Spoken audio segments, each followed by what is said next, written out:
Let's go ahead and turn this stuff off early.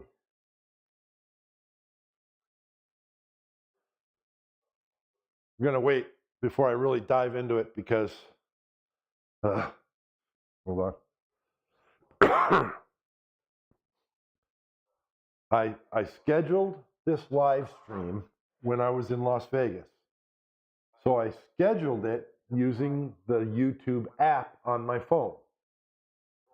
Well, now, I got to turn the sound off because I'm getting a repeat of the sound. Hold on. Okay. Okay, now you can rotate. There you go. Computers are so smart, they're stupid. Anyway, so I programmed this live stream, created the thumbnail and set it up, scheduled it to go when I was in Vegas, and I set it up on my phone.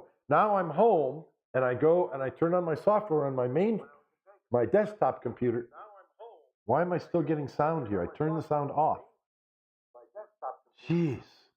Why am I still getting sound here? I turned the sound off.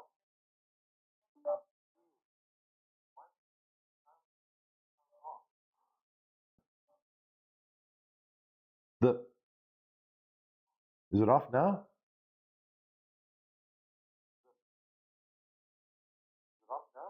No, it's not off. Okay, I'm going to turn the volume on my phone down. Okay. It's another example of computers are so smart, they're stupid. You know, I'm watching my own live stream on my phone, but I need the sound off because otherwise I hear myself talking 3 seconds after I talk. So I need the sound off. So I turn the sound off on my phone. Everything. Sound, vibration, it's all off. YouTube still plays the sound. Don't these programmers think these things through? I'm in a really bad mood today, guys. Facebook had an outage today. And when I noticed it this morning, I thought it was just me. And it started giving me these steps to go through to get back to my account. Bottom line, it brings up a little window that says, type in the 6-digit code that we just sent to your phone. Problem is, they never sent the code, ever. I told them to resend the code 20 times. They never send the code, ever. So you're stuck in this loop. You can't talk to anyone. You can't get any help. It makes it sound, there's a thing that says, click here if you didn't get the code. All it says when you do that, all it says is, wait 3 minutes and click again. Well, that doesn't do any good. If it didn't send the code the first time, why is it going to send the code the 10th through 20th time? Facebook programmers, fix your dang system. Yeah, aren't you concerned about millions and millions of Facebook users who can't get back into their accounts? It's just ridiculous. All right, we're waiting for my live stream. Yeah, I got the Vegas cough. I'm gonna bitch about something else. So then, a few hours later, sometime this afternoon, they put out a thing. Facebook said it's working again. You can get online. I'm like, okay, great. Whew.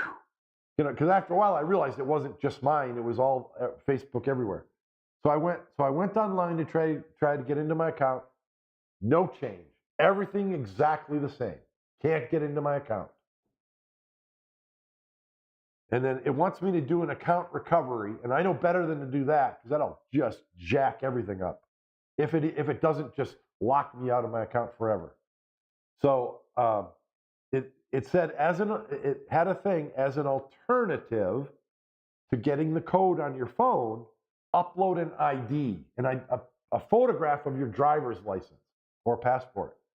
I'm like, okay, fine, whatever. I got to get back into my account. The system that it has in place for you uploading your ID, they want you to hold your license up in front of your webcam, and you can't hold it steady because you're holding it in the air, and it shows a little rectangle in the screen that you got to fit it in. So you're trying to get it level and square, and it takes the picture instantly, and it's completely out of focus. So there's a button to go manual instead of automatic. Okay, so now I got to try and hold it with one hand so it's in the box and it's kind of level, and then you push the button to take the picture. Nope, still fuzzy. They can't read it. Why do you implement these systems that they're not even just faulty, they just don't even work at all? And then there's no possible way to talk to a human being at Facebook. There's no possible way to talk to a robot at Facebook. They just think all of their users are morons, and if they would just use it correctly, it would work. Yeah. I was ready to just jump out into traffic today. I just don't understand how a company, I guess they're so big that it doesn't matter to them. Anyway, somebody tell me if my microphone's working. Oh, I can see on the screen it's working. All right, anyway, pool cues. We'll talk about that, the Vegas trip. I still don't feel good. Monday, I was wiped out. Just Tuesday, this morning, I felt better, but still not good. And I've taken 3 naps today and a bunch of ibuprofen and my supplements and all kinds of stuff. I'm feeling better. I'm feeling good enough to go on a rant, so that tells you something. But I got this rough throat and the cough. Yeah, so I don't feel good. And now I'm going to have to wait up to 48 hours for Facebook to review the image of my driver's license that I uploaded. And all they're going to do is they're going to say, sorry, it's out of focus, try again. So I'm stuck. Why don't they just let you upload a picture of your license that you've taken with a good quality camera so it's in focus? They don't have the option to do that. So you're stuck in a loop that nothing works. Why do they do that? I'm thinking about making a video, and I'll take screenshots of everything that I'm doing to try to get into my Facebook account, and I'm going to put it on my YouTube channel. And I don't know. I hope something would come of it. Yeah, I know. You can tell how mad I am. It's ridiculous. And all of this is due to their problem. I didn't do anything wrong. Their computers failed. And because their computers failed, I have to jump through hoops to get back into my account? That's how you run your business? It's ridiculous. And you don't have any alternative. Now, according to the law, they'll say, oh, you can go to Twitter or TikTok or YouTube or blah, blah, blah. No, you can't. It's a completely different community. And my Facebook account is established with hundreds, maybe even thousands of people who are subscribed and look at my posts and then click to YouTube from there. It's just devastating. I'm really pissed off. Did I get the 9,000? Okay, one thing I'm doing today is, this is clever of me. So I've got my screenshot set up so you see the selfie camera, you see me sitting at the table, and then I got my overhead camera so you can see the cues. And then I have my phone here, so I'm playing the live stream as it's being broadcast to you. So I can look at it and see the live chat from over here. I'm 12 feet away from my computer, but I can look at the live chat and read it. So let me go through the live chat, and then we'll get going. And by the way, I'm sick, and so I didn't want to put in my contact lenses. I don't need that irritation to my eyes. So it's ironic. This is how my eyes work. My eyes are terrible, awful, -11 prescription. I'm so nearsighted. I'm so nearsighted that in order to read this tiny text on my screen, I have to take off my glasses and hold the phone up this close. That's how nearsighted I am. And so the contacts can be irritating when you're sick, but it's ironic because when I'm wearing my contacts, I have to constantly be putting on reading glasses in order to read text. But when I'm wearing my glasses, I have to take off the glasses to read text. So I'm stuck. I'm going to be taking glasses on and off no matter what I do. But contacts are better for pool. Do you guys know why? Well, they're better for me for pool. When I wear my glasses to play pool, the table looks like a snooker table. It looks like it's 15 feet long, and the balls look like little pebbles. It looks impossible to make the shot that far away. But when I wear my contacts, everything shrinks right down to normal size. The balls are nice and big. I can see the pocket. I think it's cheating. But I need an advantage because I'm the wrong height to be a pool player. So anyway, so that's a little insight into my, oh, and I just dismissed my chat. Why did I do that? Okay, bring back the chat. How did I do that? Okay, there we go. All right. So let me look at the chat. What's going on? I'm sick and I'm pissed off. That's what's going on.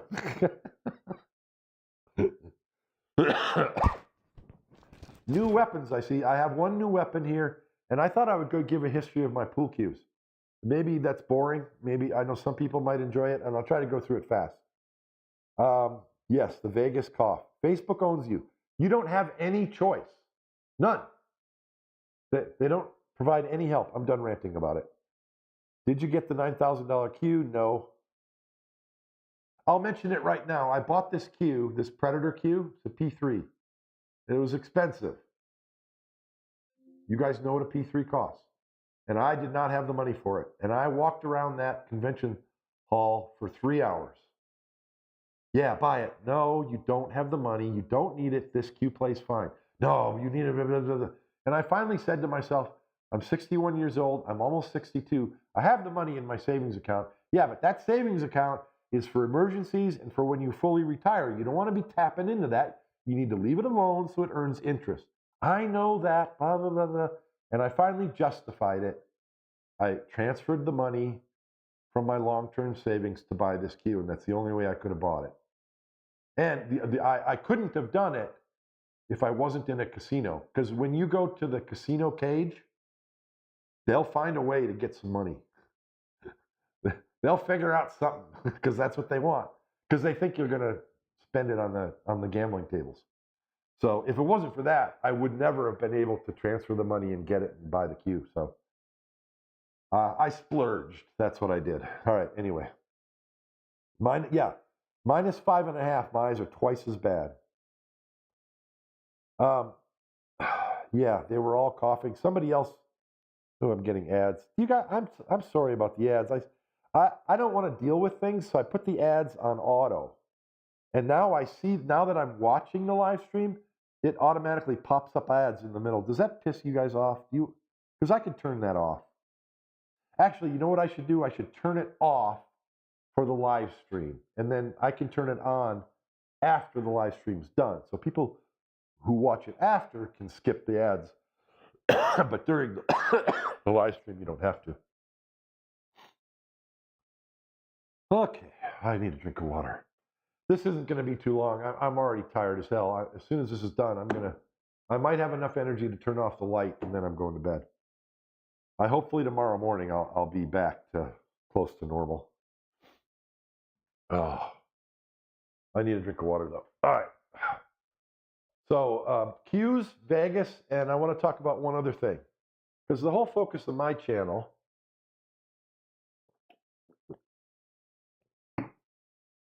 is about straight pool, which is ironic because most people play 9-ball and 8-ball and 10-ball, and they don't care about straight pool. So I'm really amazed every day that I get so many views. And by the way, I published that video, how to shoot straight. One of the best performing videos I've ever produced. In the first 8 hours, basically overnight, it had 10,000 views. As of today, it has over 140,000 views. It's going to be a 1 million view video. So I'm telling you guys now who love straight pool, that's what I need to do. So that video was not oriented for straight pool. It's oriented for all pool players. Hey, my chat isn't keeping up. Why is that?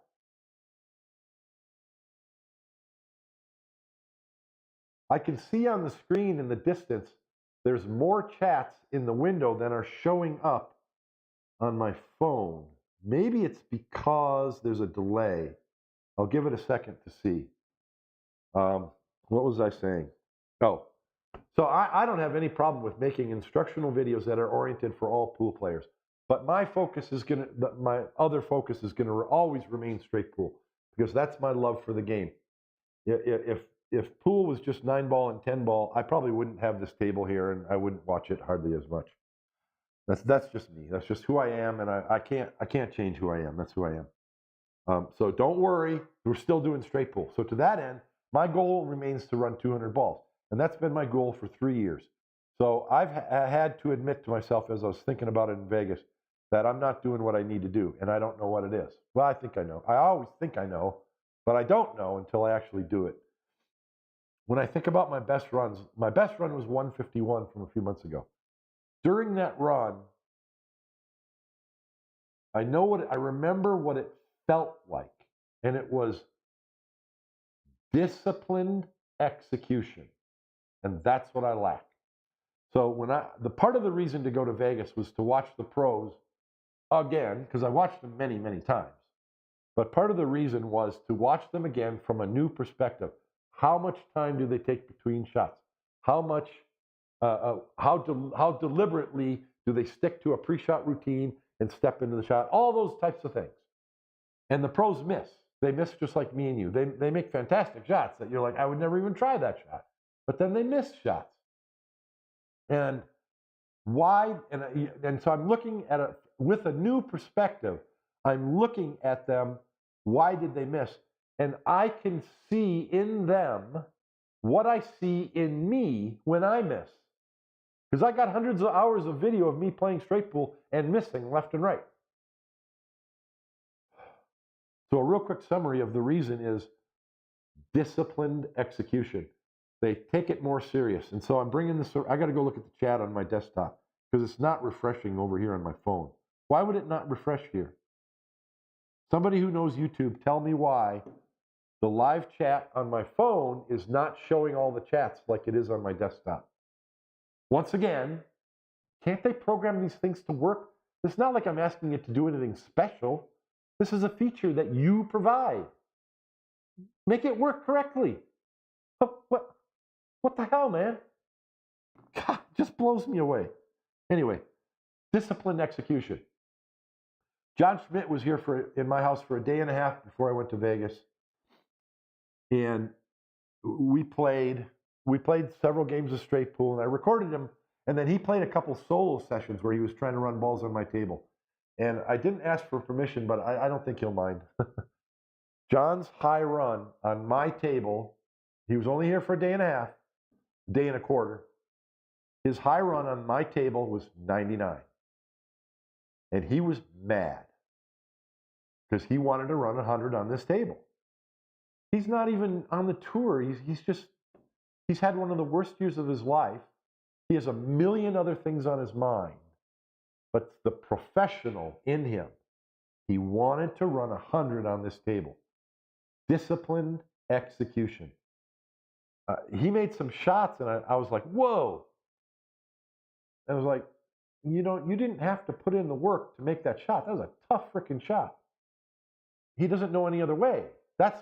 None of the pros do. They only know one way to shoot. Disciplined execution. And I don't have that. I get lazy easily. And so I need to work on that. I need to figure out how to literally train that hard. Because I think that's what's missing. I have enough straight pool knowledge to run 200 as far as patterns. And I mean, yeah. I did notice a few things that John Schmidt was doing differently, would do that I wouldn't do. He's bumping balls a lot. Not in a big way, just little nudges. But, if a ball's here, I should use this. And I'm not even talking about break shots. If you shoot this ball in and you bump this ball, you shoot the two in and you bump this ball to here when there's 6 balls left, it changes the entire end pattern. It's amazing. So I'm going to try and make a rack of the week where I show that. I got to go through my recordings of him and see if I can find one that demonstrates that real well. So that's one thing that I'm not doing planning-wise in straight pool. I'm not seeing a bigger picture where I can bump a ball over 2 inches with 0 risk and it improves the layout of the whole table. And I think that's a big key to the top players, that I don't have that ingredient. So that's the 2 things I need to work on. Right now, I don't even want to hit a ball. I don't think I could bend over the table. I'm stiff and achy from top to bottom. I'm going to go up to my desktop computer because I can see there's a whole bunch of chats up there. Let me go up here and look. Why aren't they showing up on my phone? I don't know. All right, let's see. That's horrible. Basically, okay, I wouldn't mind the reach of being a taller player. Yeah. I'm going to tell you what the problem is with a tall player, just briefly. Imagine, here, I'll do this.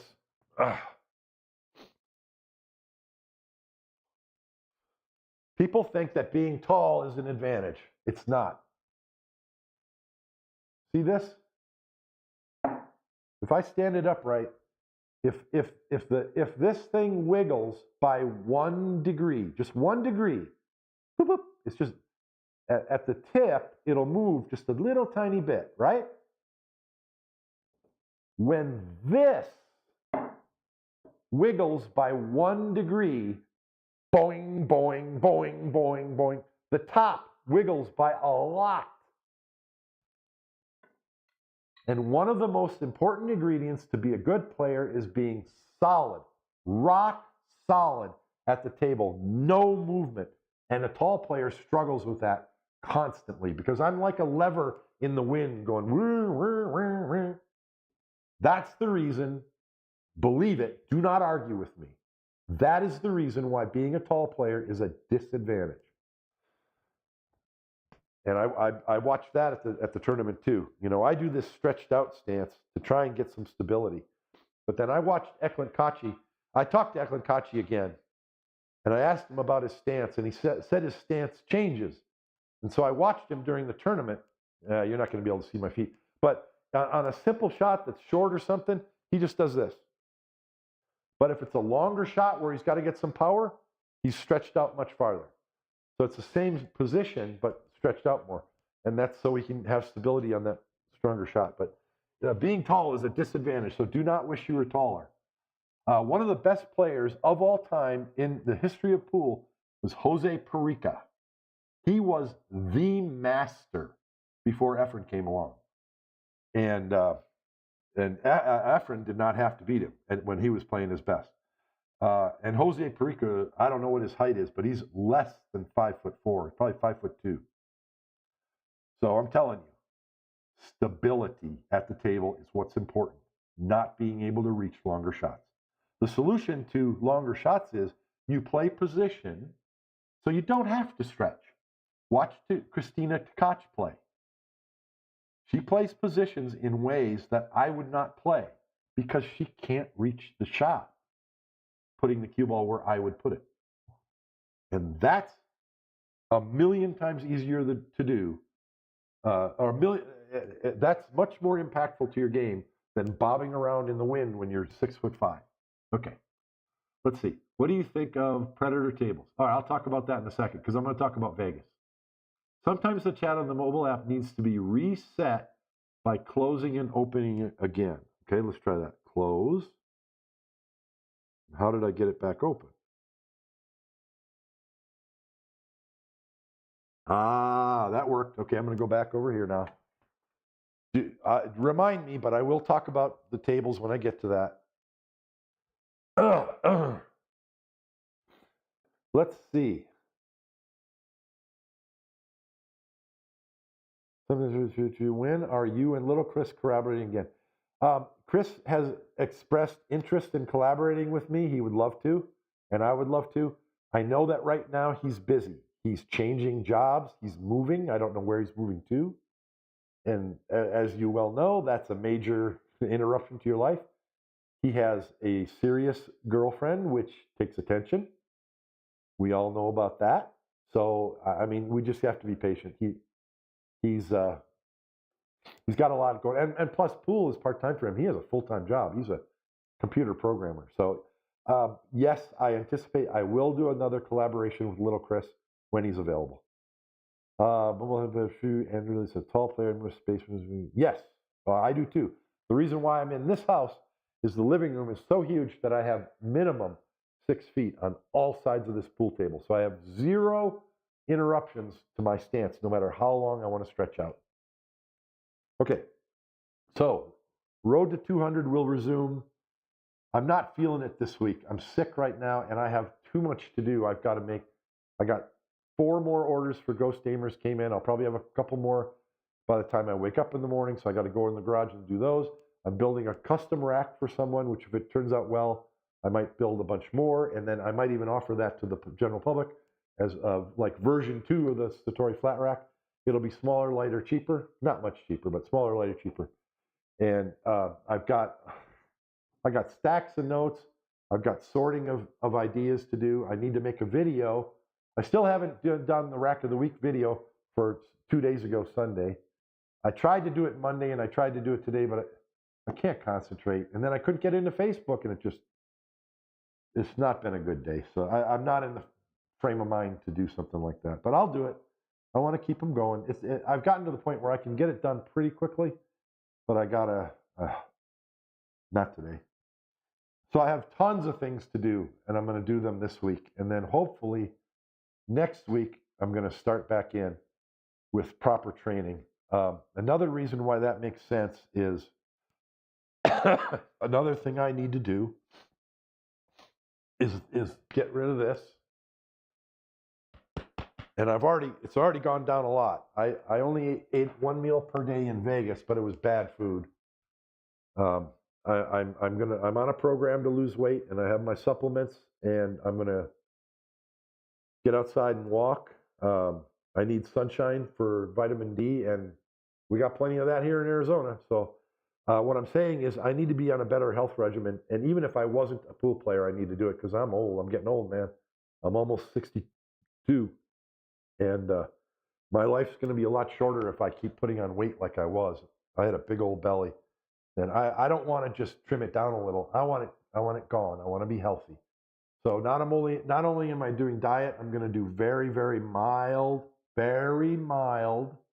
stretching and exercise to start with, and then getting some sunshine every day and stuff like that. So I'm on a program to do that, and I need it because I'm 62 years old. What makes you think you can run 200 balls 62 years old and you're 30 pounds overweight? I mean, you know, Minnesota Fats did it, but I don't think he has a run over 200. I don't know, maybe he does, but not when he was older. No way. And he didn't live to be that old. Same thing with Steve Miserak. A big shame there. He ate himself to death. He got so big that he couldn't even bend over the table at all. And I don't want to live that way. Even if I wasn't a pool player, I do not want to live that way. I want to be healthy and active and doing things. Believe me, I have goals and things that I'm planning on doing a year or 2, 3, 4 down the road after I run 200 balls, and they don't involve pool. And I need my health to do that. Okay, so that's the road to 200. Vegas. The Predator tables are okay. They're pretty good quality. I think it's reflected in their price. I think a Predator 7-foot table is cheaper than the Diamond by a couple thousand, I think. Don't quote me because I don't know. The Diamond 7-foot table plays like a pool table, and you can just end the discussion right there. Bing, it plays like a pool table. The 7-foot Predator is kind of funky. The pockets are weird. They have this weird backliner with a deep cut in it. And I don't know what it is. It's weird. It's just weird. By the way, the reason why John Schmidt didn't run over 100 on this table, he talked about it. These pockets are 4.5. And you've all talked about how soft these pockets are and how easy the table plays. Well, not anymore. This table's been up for 5 months. It's played in, and there's no more slippy slidey. You can get a little bit, but they're tough. They're 4.5 inches. I wanted 4 3/4 or 4 5/8, but I got 4.5. And so I may not be able to run 200 on this table. I think I can because I ran 150. Yeah, but that doesn't necessarily go to. So I'm going to be on the scout out. Anybody who lives in Phoenix, where are there any Brunswicks with 5-inch pockets in a pool hall in Phoenix that are taken care of, that aren't junk? Let me know if you know. I'm gonna scout the pool halls and find out, and I'll probably work it into my schedule when I go once a week or every other week up and play on a 5-inch gold crown and just see. All right. The Predator tables. The worst thing about them is they're a ball return. When you shoot a ball into the pocket, there's a plastic liner underneath in the bottom of the pocket. When you shoot a ball in, it sounds like you're dropping a pool ball into a Home Depot bucket. This is a cheap plastic thunk. And you're like, the first time it happens, you're like, what the heck is that? That's what they sound like. It just sounds cheap. That was my impression. Oh, sorry. Yes. And then the other thing about the Predators is the pockets are tight. I think they're 5.5, 4.5, like this. But being a bar table and the shelf's a little bit deeper, they don't play tight in the way that a diamond plays tight. You really got to nail. If you're hitting the ball with any speed, you really got to hit the center of the pocket. And on a diamond, if you hit it a little bit off center, the ball can rattle. It'll go, and then it'll hang there because it has deep slate. On the Predator, if you hit it off center, it'll rattle, bing, bing, bing, and then it'll shoot back out onto the table. It's bizarre. It doesn't play the way a pool table is supposed to play. I don't want to downplay them too much. If someone's looking for a 7-foot table for your home, look at the Predator. Like I said, it is a quality table. I'm not saying it's not quality. I'm not saying it's junk. It just doesn't play quite the way we expect a good quality pool table to play. And it's quite a bit cheaper, so maybe that's okay for you. All right. I don't know how long I'm going to last. I'm going to try and get through this. What else do I need to say about the Vegas trip? If you guys watch any of the live streams or the recorded video matches from Vegas of the pros,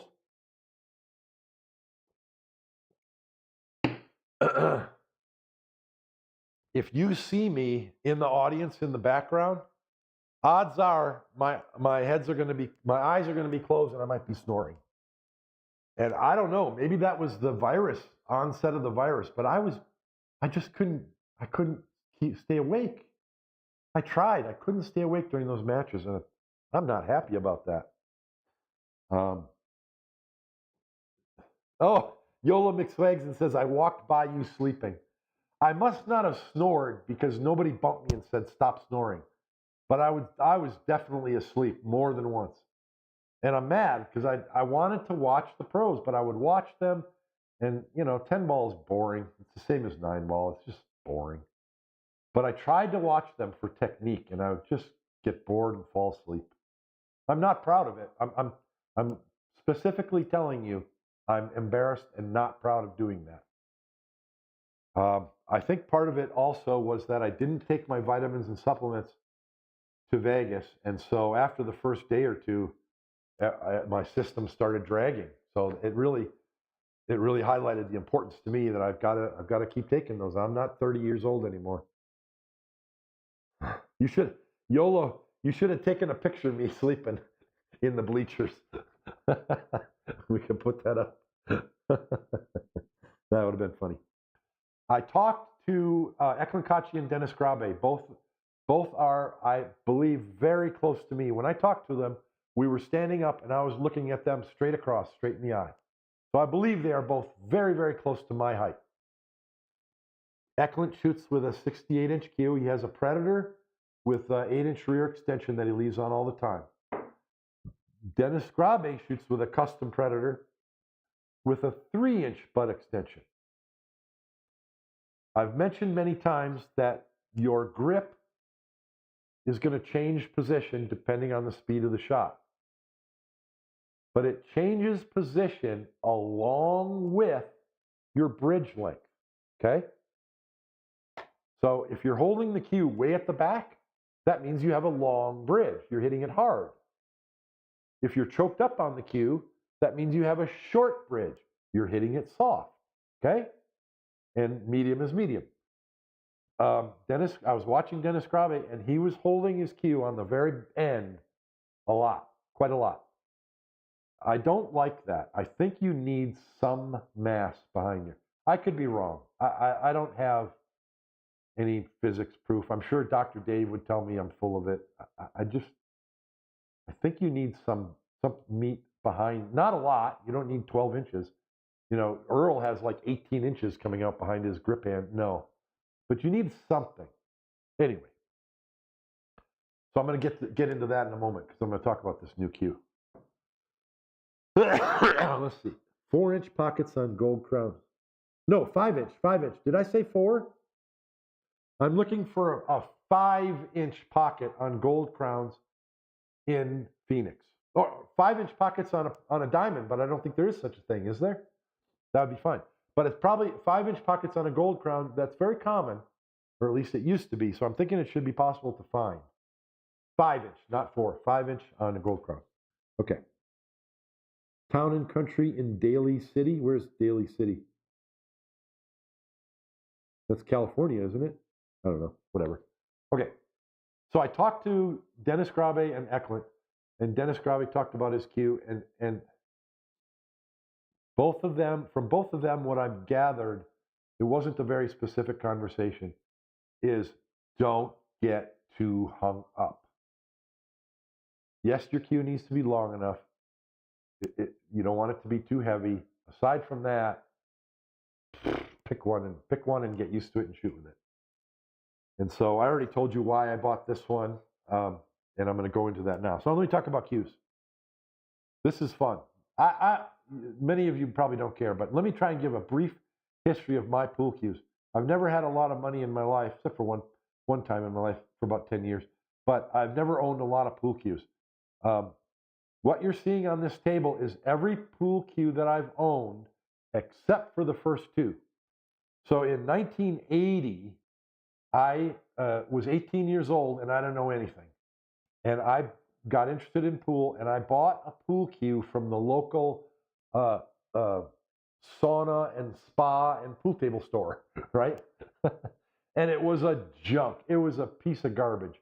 It had, the shaft was 2 pieces. It probably had a screw-on tip. The butt was 2 or 3 pieces and it had carved wood. It was a piece of junk. But I didn't know better. I didn't know. I could afford it, so I bought it. Okay, so it wasn't too much longer after that I realized what a piece of junk it was and I needed to buy a better cue. So I saved up my money.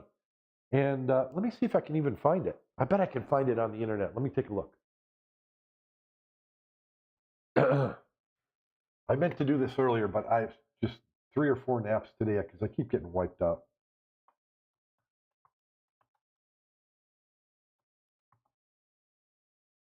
Images.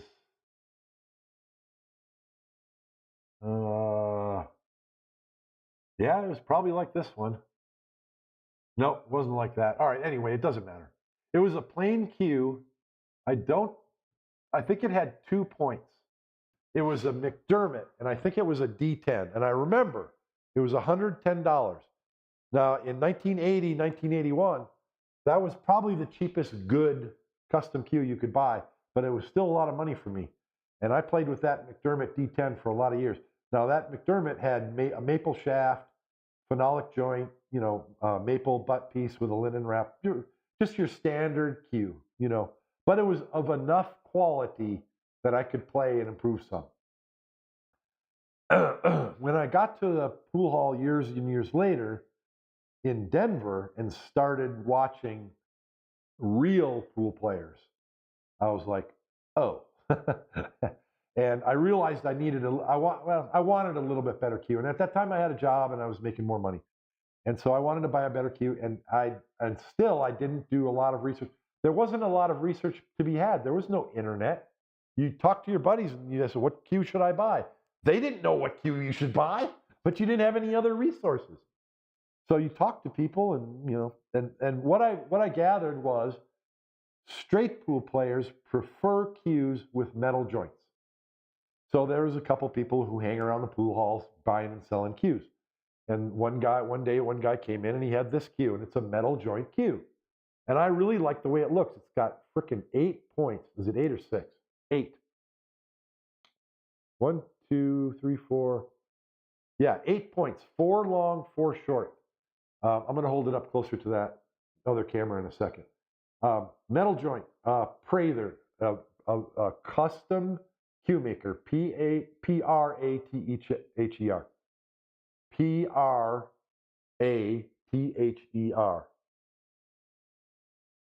And right on this cue, it's signed and it says 1998. So I played with that McDermott all the way up to that time. And it was 1998 that I bought this cue, and I was probably the first owner. One maple shaft, middle joint. That's what I played with when I played my best, and I was playing 6 days a week. Let me hold it up to the screen. I don't know if anyone's interested, but let's hold it up to the screen. Oop, not that close. So metal joint. I really like how it looks. Eight points, 4 long, 4 small. Other than that, it's plain. There's nothing on the butt plate, you know. But anyway, now I played with this. Of all the cues I have ever owned, I have won more tournaments and won more money with this cue, the Prather, than any other cue. Now that's largely because I was playing all the time, and with these cues I haven't been playing in the pool halls or tournaments or gambling. So it's largely because of that. But I was really dedicated to my game, and I was working hard, even though I had terrible fundamentals. And then I want to look at the length and the weight. So let me go here. That's a standard 58-inch cue. We all know what this is going to be. It's going to be a 29-inch shaft and a 29-inch butt. Let's verify. 29, close to 29. 29 and 29. So that's a 58-inch cue. Now, I'm too tall. This is too short for me. There's a couple videos on my YouTube, way real earlier. I've referenced them sometimes. There are videos I can show you of me playing with this cue right before I quit. Well, you can tell it's 58 inches. I'm trying to make sure I'm in the camera. If I hold it at the butt end, yeah. The only way this works is if your bridge arm elbow is bent. If I don't bend my left arm, the best I can do is a 1-inch long bridge. It's too short. And I have a video about the correct pool cue length for your body size. I'm not going to go into it. You can go watch that video. But, so I shot like this with a bent left arm all the time. And you can watch other players doing that. That's how you accommodate a cue that's too short for you. And it's not good. It's not good. All right. 2004, I went to the US Open. And I didn't know anything about the mental game. I went 2 and out. But I went mostly because I wanted to buy a cue. I knew that I needed a longer cue. But I still hadn't put it together. How long is long enough? No idea.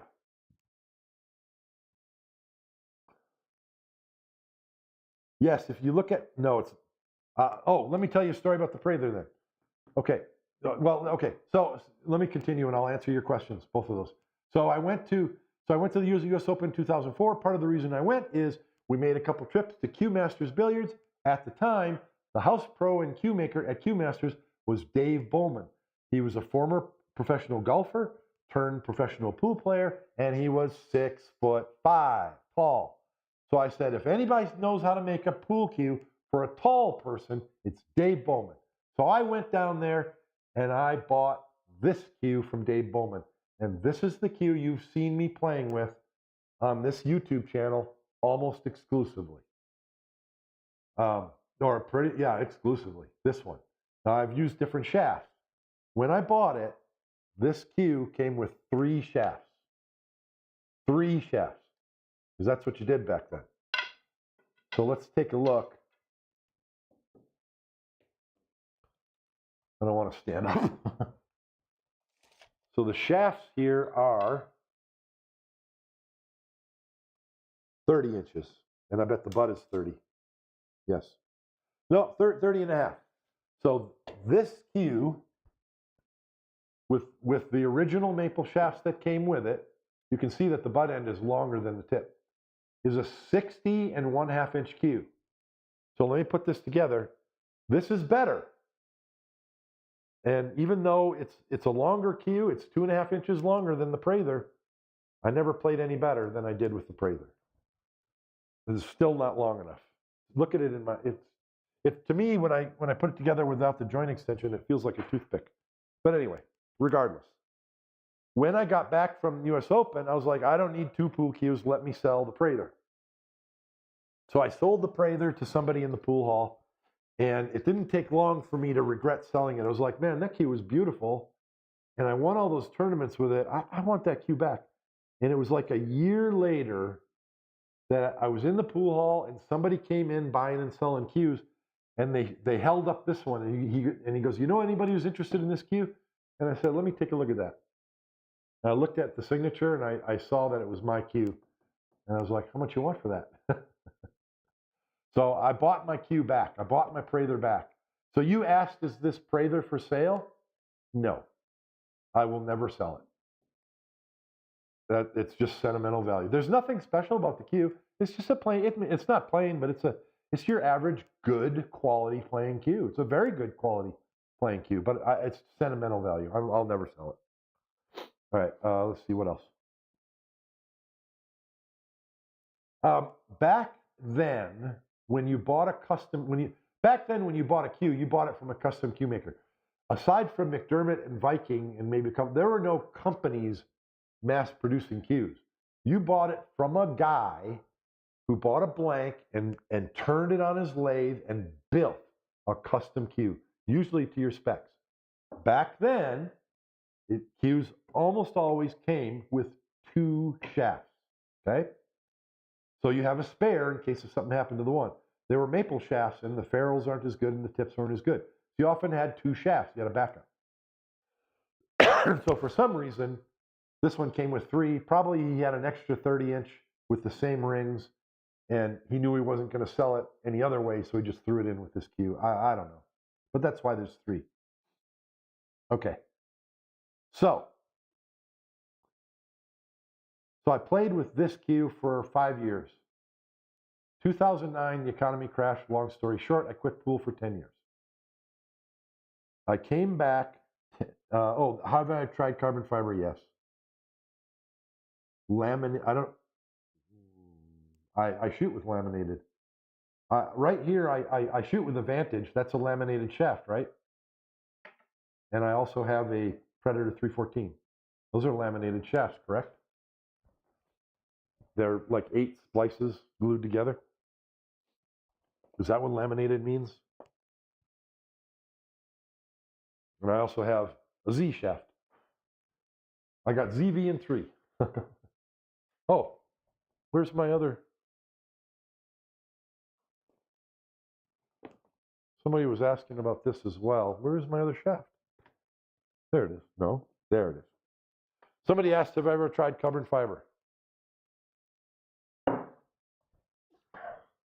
Yes.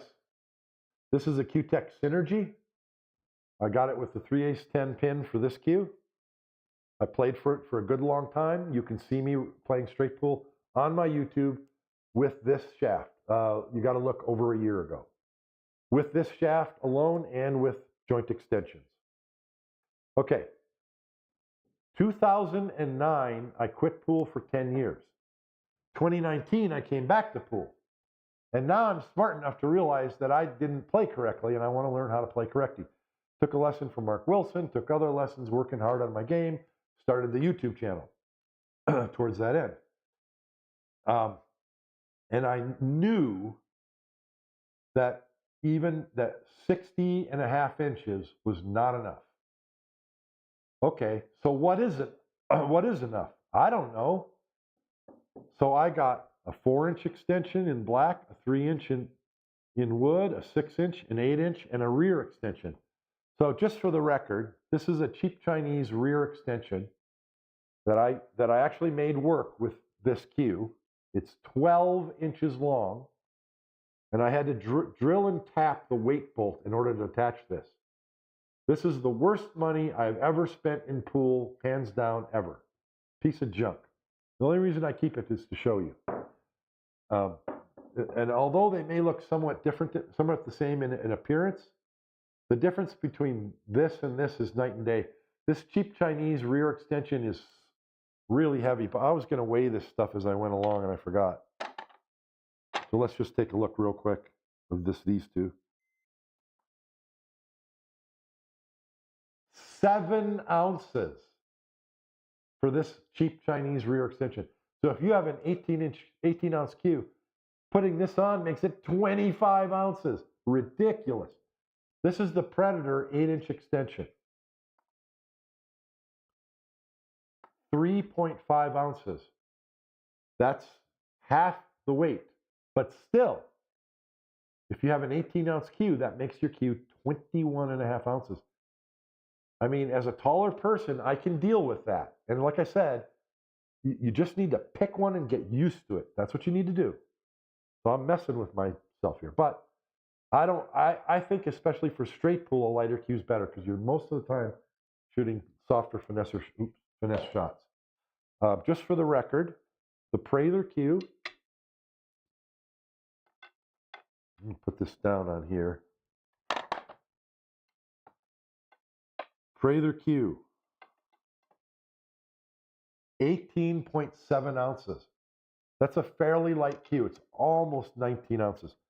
Let me check it again. I think I had the shaft leaning on the rail. 18.8. So almost 19 ounces. That's very nice. That's a good weight for a pool cue. The Dave Bowman cue with one shaft, no extensions, 18.4. That's a good weight for a cue. As soon as you add an extension on, it gets heavy. And this is, the weight bolt is completely removed. Completely. Otherwise, it would be 20 ounces with, as is. I started out trying the 4-inch extension. After a while, I used to have another one of these. I put together 2 4s. So I had an 8-inch joint extension on this cue. And then I liked it. And so after a while, I was like, let me see what this weighs. Yeah, 1.7 ounces. So you're still adding a good deal of weight. But I used 2 of these to get 8 inches. Well, the problem with that is you have 2 bolts and 2 inserts. So it's a lot of metal adding weight. So for that reason, I had a cue maker in Denver make an 8-inch extension for me for the joint. So I have 1 pin and it's not even metal. No, it's wood. So that reduced the metal in the extension by a lot. Let's see what the weight is.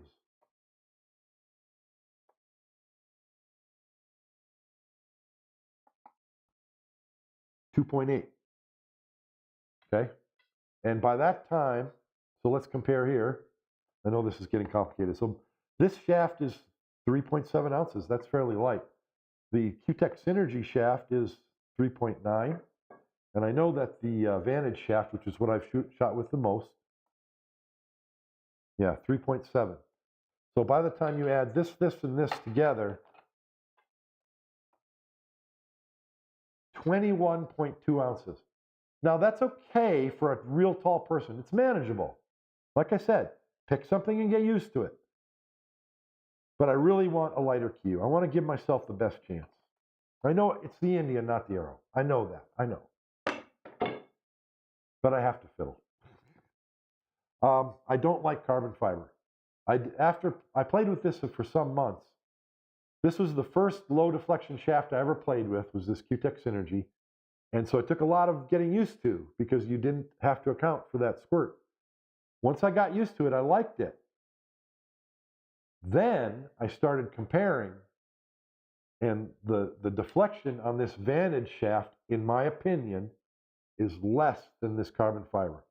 So I think that pool is an organic sport. I don't want artificial stuff.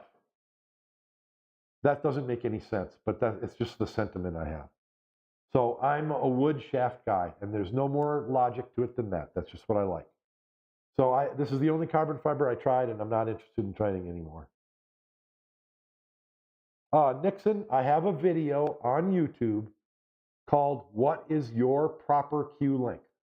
Go watch that video. I go into great detail about what's the correct length and why. I don't want to take up time on this live stream for that. You're looking at all my cues, guys. This is it. The two, except for the junk one and the McDermott that I had back in the 1980s, this is all the cues I've ever owned right here. You're looking at them. I'm not a cue person, collector. It's a lot for me to want to change. Okay. Yeah, Charlie, I think P3 is worth the money as well. I did play with it some. Actually, all my high run attempts on the Predator 7-foot table in Vegas, I did with this cue, because I bought this on the second day after wandering the halls for an hour. Okay. John, one of the things that John Schmidt said when he was here was, your cue is too long.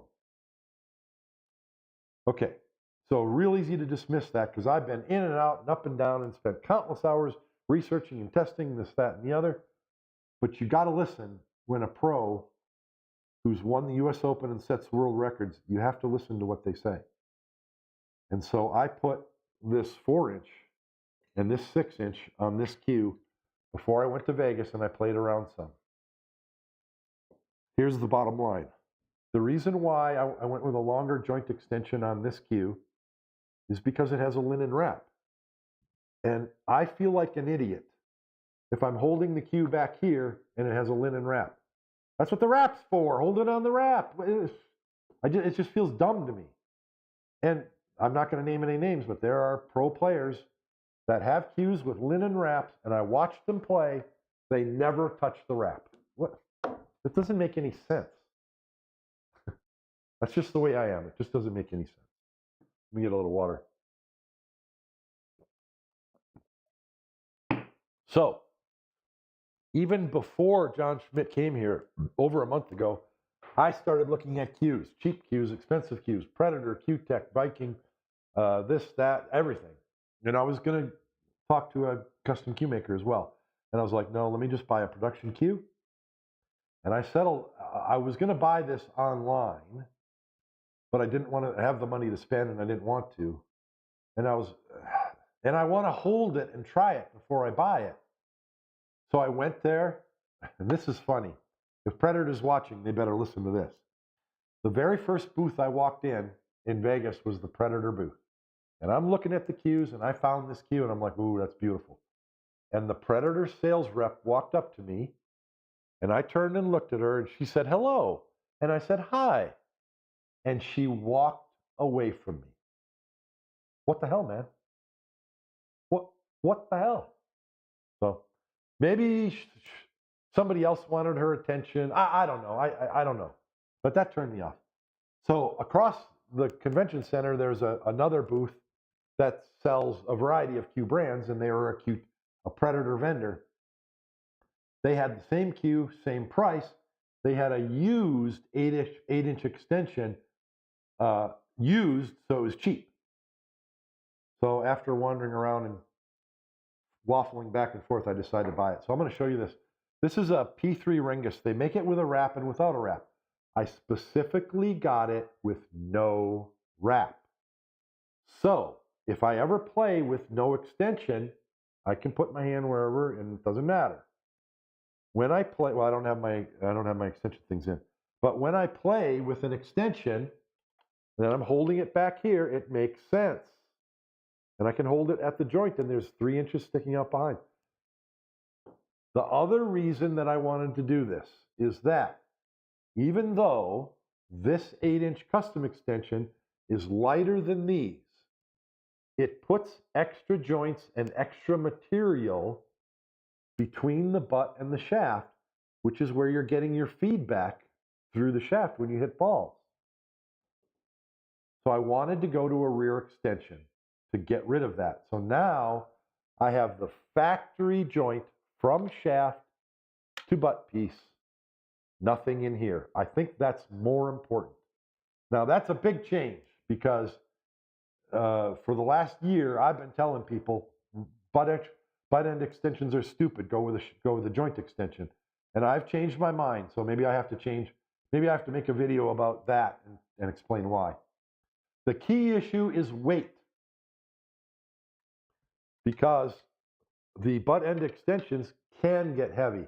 Now this cue, I bought this cue, they have that weight system, and I had him take all of the weight out. There are no weight bolts in here at all, and I believe it's 18.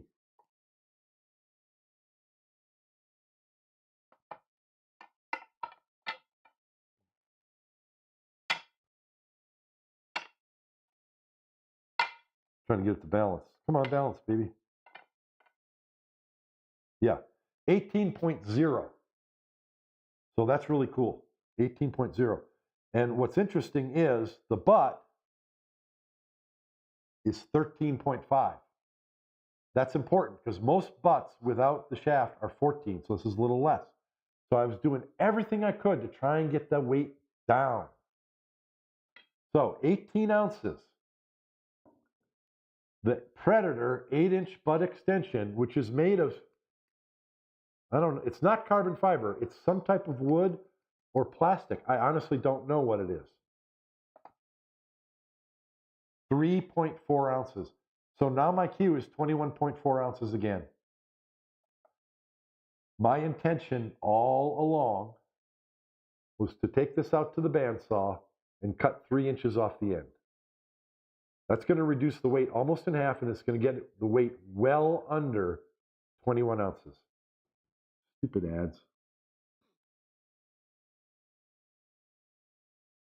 I'm going to go look at the chat in a second. I want to finish this train of thought. While looking around the booze, I found this extension. This is an 8-inch as well. 8-inch butt extension. Actually, it's a little bit less than 8 inches. Let me measure these. And by the way, this is 29.29, I believe. Let's check it. No, that's right. One reason why I love this is I wanted to buy another Vantage shaft to fit this cue, because this is the Predator Unilock joint. So I needed a new shaft as well.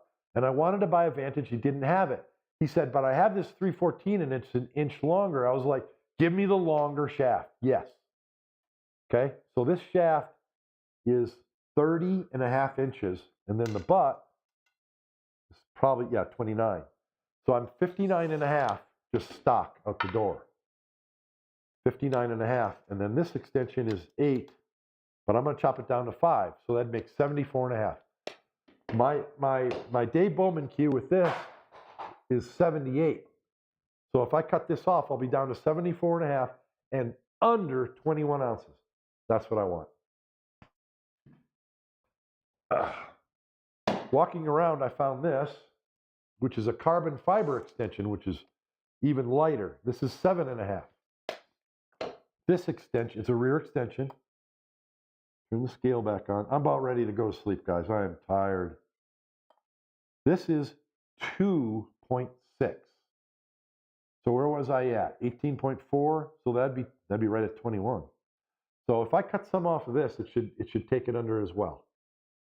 I'm going to get used to a 75-inch cue.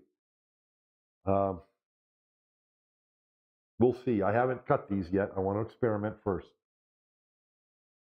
a little bit of there's a little bit of a drawback with this extension. This is a cheap Chinese carbon fiber extension. It was like, oh no, it was like $60. It was expensive because it's carbon fiber, but it's cheaply made. And it says fits Predator cues. Well, yeah, but it doesn't fit right into your Predator cue. You have to use their butt. I don't want to say the word. You have to use their insert in the butt, not Predator's insert. Not a big deal, you would think. Screw in their insert, attach the carbon fiber butt extension. Feels okay. I go to shoot a shot, boing, it rattles. Rattles like crazy. And then I'm playing with it like, it doesn't fit tight. So like, okay, maybe I have to do it nice and tight. So I cranked it nice and tight. Then when I went to take it off, when I took it off, the extension came off from the threaded insert. It came apart. So I took it to the store and got another one. And then what I did today actually was I used some epoxy resin and glued it on. So now I can crank it down to make it tight. The Predator butt extension does not have that issue. You just do a normal cinch down, and it's tight, doesn't rattle or nothing. So there's that. So I have experimenting to do, but from now on, or for the foreseen future, you're going to see me playing with this. This is a P3 Rengas, R-E-N-G-A-S. That's the species of wood. It's kind of cool. Obviously, it's a laminated butt. It's like 8 pieces that they cut into the wedges and glue together. Let's see if I can show it on here. Let me show it. Got it too close. There we go. So you have 4 pieces of wood and 4 of the dark pieces, and one of the black stripes is high gloss, and the other 3 black stripes are matte finish. I think it's pretty cool. Oops, everything in the camera is backwards. Oh, guys, I got to go lie down. I am not feeling good. I really exerted myself here. Oh, shit. All right, let me look and see if anybody has any questions on the chat. There's not much more I could say that's relevant. I'd like to wrap up, but I just got queasy. I need to go lie down. Oh. 314, what was your high run in Vegas? Oh, yeah. I don't know, but it was probably not more than 56. Couldn't get 2 things. The balls, it'll spit out those cut shots into the corner pockets if you don't hit it real accurately. So it's difficult for that reason. Mostly, I felt like I could not get a tight rack. There's so many break shots. I hit it with a lot of speed, and the rack just went thunk. Nothing opened up. And you can't play straight pool that way. It's a bar table. It's a 7-foot table, so the shots are easier in general. And I made a lot of recovery shots where I'm cutting the ball thin into an upper corner pocket, bank shots, different things. So it's easier than a pool table, of course. But I couldn't get the rack open. I think if you could rack the balls with the donuts, I think you could do a lot better. But before I went to Vegas, I said to John Schmidt, I want to try and run over 100 on the Predator 7-foot. And he said, oh, good luck. Those are tough tables. I was like, oh, okay. Mark Wilson is tall. He's a couple inches shorter than me, but he is tall. If you watch him play online, he grabs the cue all the way at the end. He has perfect technique. I learned almost everything from him, and I'm going to give him credit in the next video that I'm going to do about the transition. But if you watch him, he grabs the cue almost always on the very end, and his grip hand is just a little bit forward of 90 degrees. He's got to shorten his bridge or bend his elbow. And bending your elbow is taboo. Don't do that. Almost every pool player in the world needs to shorten their bridge. And that fixes a lot of this that I'm talking about. 5'9", 60-inch cue. You're good to go, Ron. Do it. Don't worry about it. That's perfect. All right.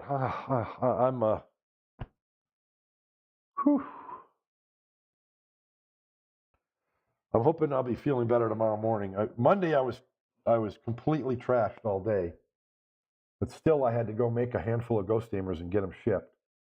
I had to do the same thing today, but I felt a lot better today, but I'm nowhere near 100%. Hopefully tomorrow I'll be 100% and I can get back to work. My next video is going to be about the transition. What is the transition? When you're ready to shoot, I don't want to stand up. When you're ready to shoot,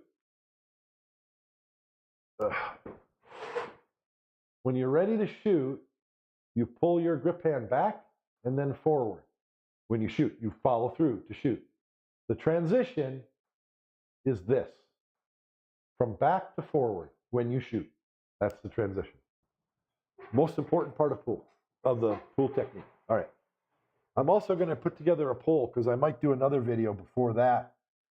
For my patron members and YouTube supporters, I'll put together a poll, I think with like 5 suggestions for the next video. And I'll pick a number of varied topics, and you can vote on those, and maybe I might make that video first. But I'm going to be making more videos. I got to get this rack of the week done because it's 2 days late already. It's going to be late, but I'll get it done. And I'm beat. I got to go.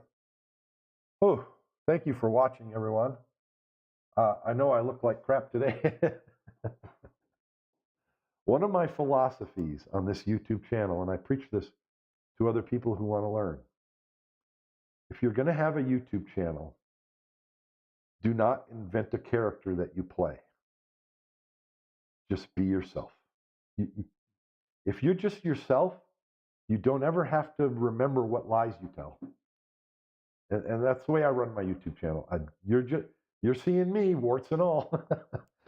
You watch my videos where I'm trying to run 50 balls and I miss shots and name my Swedish furniture. But when I make a good run, I'm like, yeah, I'm excited because I love pool. But when you watch my channel, I'm not acting like someone, like a character. You're seeing who I am. This is who I am. I'm pretty boring, but this is who I am. So it's always going to be real. And that's part of the reason why the slogan on my channel is play it straight. Straight shooting, straight pool. When you talk about pool, just be yourself and play it straight. That's how I do this channel. I hope you found this interesting. More instructional videos coming soon. I hope that I feel better tomorrow. I can get back to work and get caught up. Thank you for watching. I am signing off now. Goodbye.